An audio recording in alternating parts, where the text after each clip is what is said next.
நாம் இன்றைக்கி பார்க்கக்கூடிய லக்னம் அப்படிங்கிறது கும்ப லக்னம். இன்றைக்கி நானும் நல்லா தான் சார் இருக்கேன். நிறைய பேர் நினச்சிட்டு இருக்காங்க நான் தான் அந்த குழந்தைகளை வாழ வைக்கிறேன்னு. இல்லை, அந்த குழந்தைங்க தான் என்னை வாழ வைக்கிறாங்க, நான் இத்தனை குழந்தைகளுக்கு அப்பாவாக இருக்கேன் அப்படின்னு நம்ம நிகழ்ச்சியாக பேசினார். ஸோ நீங்கள் கும்ப லக்னமாக இருக்கும் பட்சத்தில்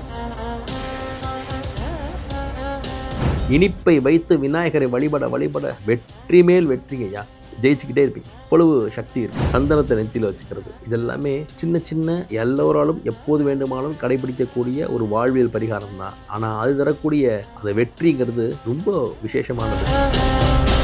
குரு அப்படிங்கிறது பெரும் பணத்தையும் குறிக்கும். கும்ப லக்னத்தாருக்கு இந்த குருவை இயக்கும்போது பெரும் பணம் சம்பாதிக்கக்கூடிய ஒரு சூழல் ஏற்படும்.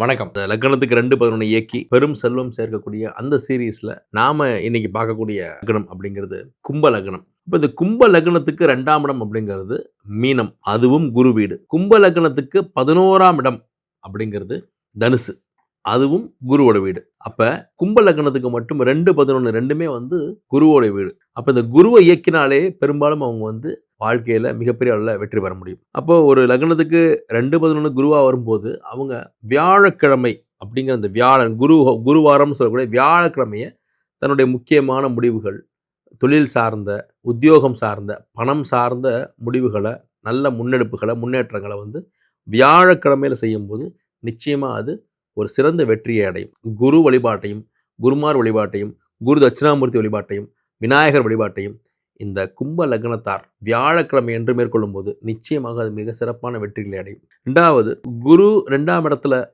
குரு வீடாக இருக்கும்போது, 11ஆம் தேதி குருவே இருக்கும்போது இவர்களுக்கு குழந்தைகளுக்கான உதவி, அதாவது தான் பெற்ற குழந்தைகள் மட்டும் இல்லாமல் கடவுளின் பிள்ளைகளாக இருக்கக்கூடிய அந்த பெற்றோர்களை இழந்த, பெற்றோர்கள் யாரென்றே தெரியாத அந்த கடவுளின் பிள்ளைகளுக்கு இவர்கள் தேடி சென்று உதவும் போது இந்த கும்ப லக்னத்தாருக்கு மிகப்பெரிய வெற்றியை கொடுக்கும். என் அனுபவத்திலிருந்து சொல்கிறேன். ஒரு ஜாதகர், அவர் கும்ப லக்னத்துக்காரர். அவருக்கு இந்த கடவுளின் பிள்ளைகளை ஒரு இடத்துல விடுதி அமைச்சு அந்த குழந்தைகளுக்கு அங்கே படிப்பு, உணவு, உண்டு, உறைவிட பள்ளியை உருவாக்கி அதில் பயணிக்கக்கூடிய ஒரு சூழல். அதை எடுத்து அதை நடத்திட முடியுமா அப்படிங்கிற ஒரு அச்சம் அவருக்கு இருக்குது. 2022ஆம் வருடம் என்னை ஜாதகம் பார்க்கறதுக்கு வராரு. அப்போது அவர் அப்படி ஒரு பெரிய விடுதியை தன்னகத்தை எடுத்து நடத்தக்கூடிய பொருளாதார நிலையில் இல்லை. ஆனால் அவருக்கு அந்த வாய்ப்பு வருது, இதை எடுத்து பண்ணலாமா அப்படின்ட்டு. நான் சொன்னேன், உங்களுக்கு 2ஆம் இடமும் 11ஆம் இடமும் குருவோடைய வீடு தான்.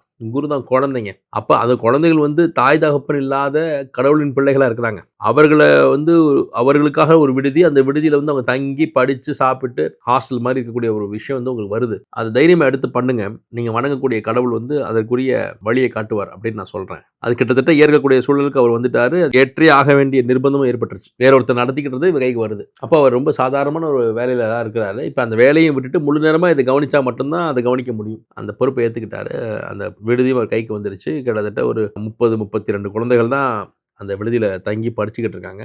அத்தனை பேருமே தாய் தகப்பன் யாரென்றே தெரியாத, தாய் தகப்பன் இழந்த கடவுளின் பிள்ளைகளாக இருக்காரு. அதுக்கு இவர் முழு மனதோட செய்கிறாரு. நான் சொல்கிறேன், உங்களுக்கு 2-11 குரு தான்.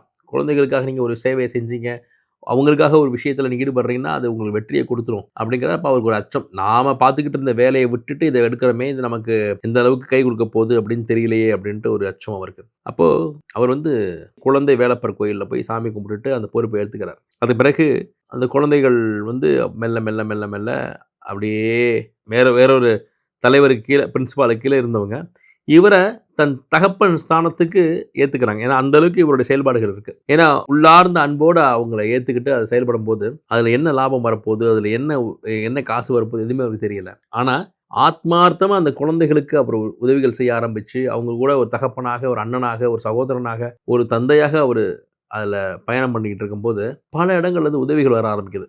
அப்போது இந்த யூடியூப் கலாச்சாரம்லாம் உள்ளே குலோச்சு தொடங்கிய காலகட்டம் 22-23 அப்படிங்கிறப்போ, அப்போ நிறைய பேர் இதை நீங்கள் சோஷியல் மீடியாவில் பகிர்ந்துக்கலாமே அப்படின்னு சொல்லும்போது அவருக்கு அச்சம். இல்லை, இதை நான் விளம்பரமாக செஞ்சு எனக்கு அதில் காசு பார்க்கவோ அதில் எனக்கு பண்ணுறதுக்கு கூட விருப்பம் இல்லை அப்படின்னு சொல்லும்போது அதுவே அவங்களுக்கு ஒரு பெரிய ஒரு ஆச்சரியத்தை கொடுத்து நிறைய யூடியூபர்ஸ் அந்த ஸ்தலத்துக்கு போய் இந்த மாதிரி ஒன்று பண்ணிக்கிட்டு இருக்காங்க, நம்மளால் முடிஞ்ச உதவி அவங்களுக்கு செய்யணும் அப்படின்னு சொல்லி அதன் மூலமாக நிறைய அவங்களுக்கு உதவிகள் வர தொடங்கி அந்த பள்ளிக்கு வந்து அந்த விடுதிக்கு நிறைய இந்த மாதிரி எங்கெங்கோ இருக்கக்கூடிய மொழி தெரியாத, இனம் என்று என்னவென்று தெரியாத, தாய் தந்தை யார் என்று தெரியாத கடவுளின் பிள்ளைகள் பல பேரை வந்து கொண்டு வந்து சேர்க்குறாங்க. அவங்க எல்லாரையும் ஆதரிக்க தொடங்குறாரு. அதன் வழியாக இவருக்கும் ஒரு நல்ல பெயர், புகழ், அவருடைய வாழ்க்கைக்கு தேவையான பணம் இதெல்லாமே கிடச்சிருது. அதன் பிறகு ஒரு ட்ரஸ்ட்டை ஆரம்பித்து அதை இன்னும் பெருசாக செய்யக்கூடிய அளவுக்கு அவர் வராரு. இப்போ சமீபத்தில் இந்த தீபாவளி அப்போது எனக்கு அழைச்சார். சார், இன்றைக்கி இந்த 2 வருஷத்தில் நம்ம தீபாவளி வந்து கொண்டாடுறோம். எல்லா குழந்தைகளுக்கும் பட்டாசு, எல்லா குழந்தைகளுக்கும் புத்தாடை, எல்லா குழந்தைகளுக்கும் ஸ்வீட்ஸு, அவங்களுக்கான மகிழ்விக்க தேவையான அத்தனை விஷயங்களும் நான் பண்ணுறதுக்கு நானே என்னுடைய சைடில் இருந்து நான் ரெடி பண்ணிக்கிட்டு இருக்கும் போதே வதன்னு வந்து சேர்ந்துருச்சு சார் உதவிகள். நம்ம முதல்ல இந்த விடுதியை நம்ம கையகப்படுத்தும் போது நம்மக்கிட்ட 32, 33 குழந்தைகள் தான் படிச்சுட்டு இருந்தாங்க. இன்றைக்கி 1500 பேருக்கும் மேற்பட்ட குழந்தைகள் படிச்சுக்கிட்டு இருக்காங்க. இது எல்லாமே வெறும் 2 வருடங்களில் நடந்த விஷயம் சார். இன்றைக்கி இன்னும் நிறைய குழந்தைகளை, இன்னும் எத்தனை குழந்தைகள் வந்தாலும் அவங்கள ஏற்கக்கூடிய ஒரு சூழலில் நான் இருக்கேன். நீங்கள் மட்டும் அன்றைக்கி இந்த 2/11 அப்படிங்கிறத குறிப்பிட்டு குழந்தைகளுக்காக ஒரு சேவை செய்யக்கூடிய ஒரு வாய்ப்பு கிடைக்குது. நீங்கள் கும்ப லக்னம், உங்களுக்கு 2ஆம் இடம் மீனம், 11 வந்து தனுசு, இதெல்லாம் நீங்கள் சொல்லி எனக்கு பண்ணலைன்னா நான் தைரியமாக அதை எடுத்துருக்க மாட்டேன். இன்றைக்கி நானும் நல்லா தான் சார் இருக்கேன். அந்த குழந்தைங்கள தான் என்ன வாழ வைக்கிறாங்க. நிறைய பேர் நினச்சிட்டு இருக்காங்க நான் தான் அந்த குழந்தைகளை வாழ வைக்கிறேன்னு. இல்லை, அந்த குழந்தைங்க தான் என்ன வாழ வைக்கிறாங்க. நான் இத்தனை குழந்தைகளுக்கு அப்பாவாக இருக்கேன் அப்படின்னு ரொம்ப நிகழ்ச்சியாக பேசினார். ஸோ நீங்கள் கும்ப லக்னமாக இருக்கும் பட்சத்தில் உங்களால் முடிந்த ஒரு குழந்தை 2 குழந்தைக்காவது ஆதரவற்ற குழந்தைகளுக்கு நீங்கள் உதவிகள் செய்ய தொடங்குறது, அவங்களோட படிப்புக்கு நீங்கள் ஹெல்ப் பண்ணுறது, அவங்களுடைய வாழ்வாதாரத்தை மேம்படுத்த ஹெல்ப் பண்ணுறது எல்லாமே மிகப்பெரிய வெற்றியை கொடுத்துரும். நான் சொன்னபடி குழந்தை தெய்வங்கள், அதாவது கன்னி தெய்வங்கள், பாலமுருகன், பாலசுப்ரமணி, அம்பாள், பாலாம்பிகை, குழந்தை வடிவ கிருஷ்ணன், இவங்க எல்லாருமே குழந்தை முருகன், இவங்க எல்லாருமே நீங்கள் வழிபடும்போது, பாலமுருகன் எல்லாம் வழிபடும்போது உங்களுக்கு அந்த குரு பலப்பட்டுக்கிட்டே இருக்கும். 2ம் 11ம் பலப்பட்டு நல்ல முன்னேற்றத்தை அடைவீங்க. உங்கள் ஊரில் இருக்கக்கூடிய குரு ஸ்தலங்கள், குருமார் வழிபாடு, சாய்பாபா, ராகவேந்திரர், பாமன் சுவாமிகள், கணக்கம்பட்டி சித்தர், இவங்க எல்லாருமே நீங்கள் வழிபட ஆரம்பிக்கும் போது குரு வழிபாடு செய்யும்போது, வியாழக்கிழமைகள் குரு வழிபாடு செய்யும்போது மிகப்பெரிய வெற்றி கிடைக்கும். அதே போல் இன்னொரு முக்கியமான விஷயம், தெய்வ வழிபாட்டின் போது குரு அப்படிங்கிறது இனிப்பு தான். சுக்கரனும் இனிப்பு தான்.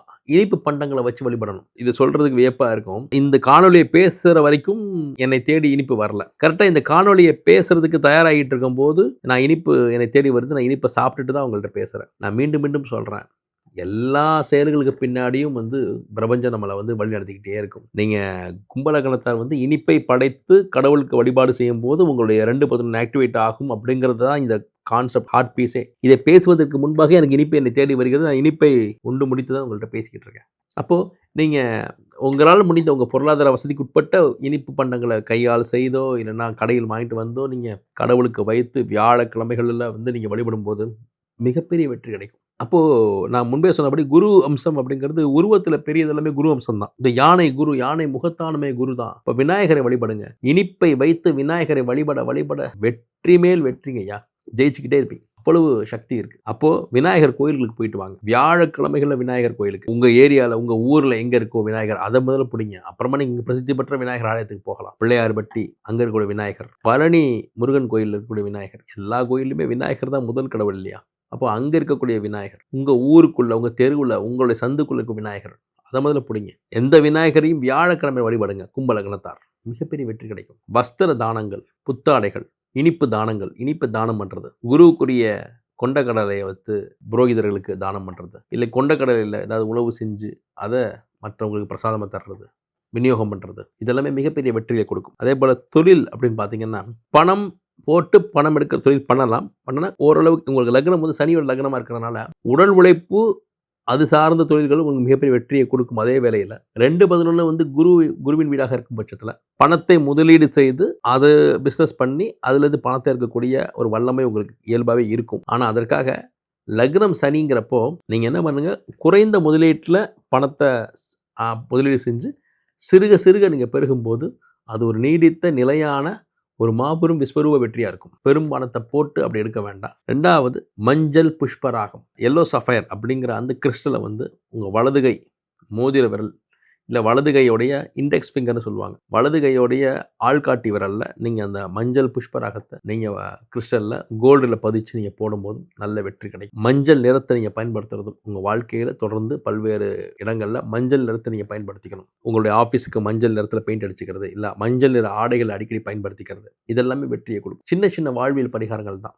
மஞ்சள் நிற லெட் இருக்கிறீங்களா, பூந்தி லெட்டு, அந்த பூந்தி லெட்டை கடவுளுக்கு படைத்து நீங்கள் வழிபடும் போது அந்த குரு அருள் இன்னும் இன்னும் பரிபூர்ணமாக கிடைக்கும். அந்த மஞ்சளை நெத்தியில் வச்சுக்கிறது, இல்லையா சந்தனத்தை நெத்தியில் வச்சுக்கிறது, இதெல்லாமே சின்ன சின்ன எல்லோராலும் எப்போது வேண்டுமானாலும் கடைபிடிக்கக்கூடிய ஒரு வாழ்வியல் பரிகாரம் தான். ஆனால் அது தரக்கூடிய அந்த வெற்றிங்கிறது ரொம்ப விசேஷமானது, ரொம்ப அலாதியானது.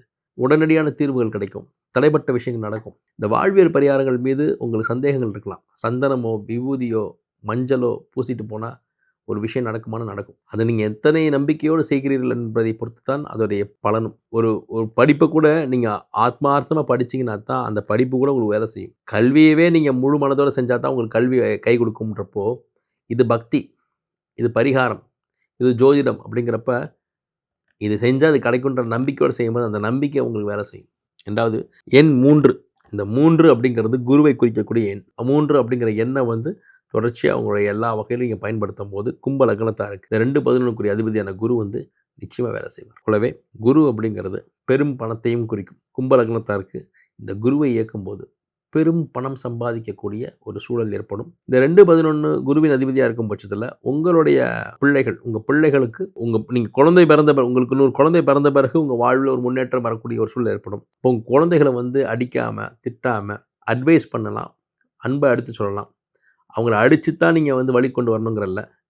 உங்களுக்கு 2-11 அதிபதியே குருவாக இருக்கும்போது உங்கள் வீட்டு குழந்தைகளே நீங்கள் காயப்படுத்திட்டீங்க, அவங்கள துன்புறுத்துறீங்க, அவங்கள கசப்பாக வைக்கிறீங்க அப்படின்னா then it is not a good approach, இல்லையா?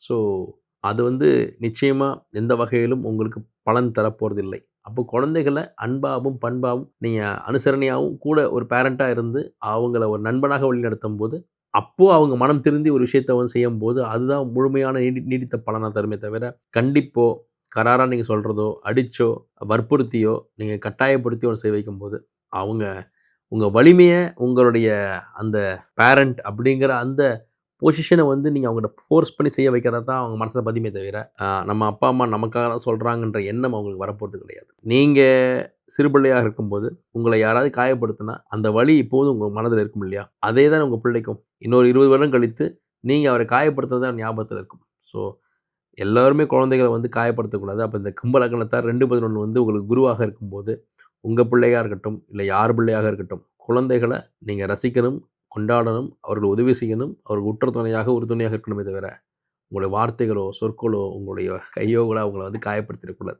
அது ரொம்ப கவனமாக இருங்க.